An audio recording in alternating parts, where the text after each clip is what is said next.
Up next, we have another experienced performer. That seems to be the pattern. Oh, thank you, because I don't know what else to say to that. All right, let's welcome to the stage, Julian.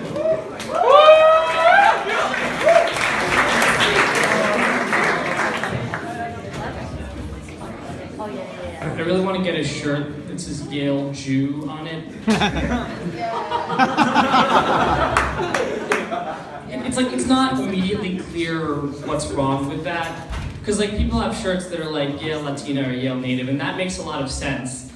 But if you saw Yale Jew, it's like, are you even allowed to have that on a shirt?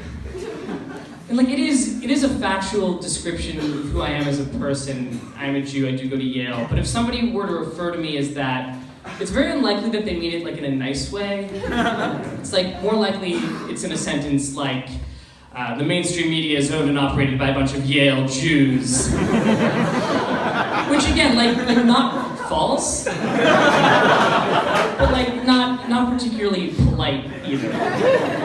Okay, so I promise that's it for Jew jokes for today. But I do want to talk about Yale a little more. I'm a senior now. I've been here for a little while and I've picked up some things.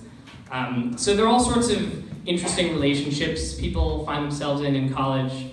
But there's no bond quite like sharing a bathroom with somebody you otherwise never speak to. Because you might not know much about this person, but everything you do know can't really be repeated in polite company.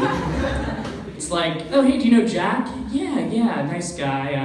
Kind of hairy chest, pees rather loudly,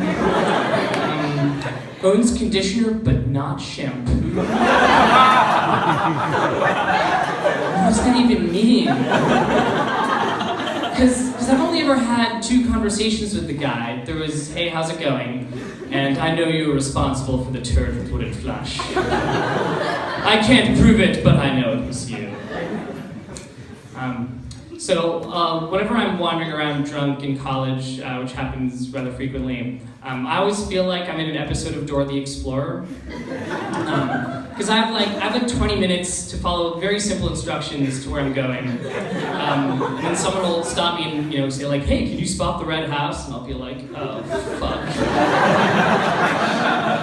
I have no idea what's going on right now.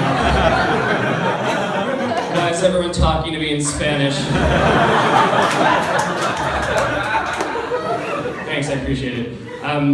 So people have a lot of thoughts about Greek life here on campus, but honestly, it's never quite made sense to me. Because we have these 2 sororities, Pi Phi and Alpha Phi. Did you guys catch that, by the way? Pi Phi, Alpha Phi.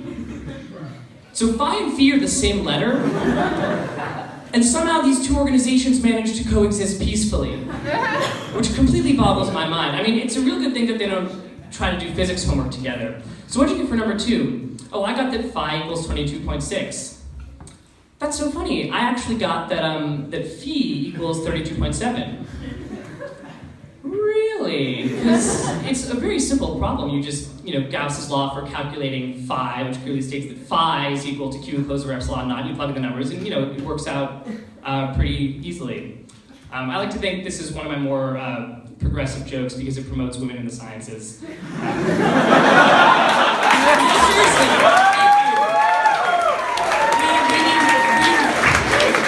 We need more of that in comedy and in life. I'm a STEM major myself. I'm a computer science major, which is great for stand-up because if you don't like my jokes, it's okay. You'll probably never have to see me again. Humanities majors like to brag about how bad they are at math. It's kind of like a point of pride for them. We'll bring it up when you're calculating a tip or something. I'm so bad at math. But you never hear STEM majors bragging about not being able to read and write. Because it's just sort of a given. But humanities majors also like to talk about how they don't really do the readings for any of their classes, but I've never once in my life heard this sentence. It's I'm taking quantum physics semester, but I don't really do the P sets. Doesn't quite have the same ring to it. Anyway, that's all I got. Thank you so much.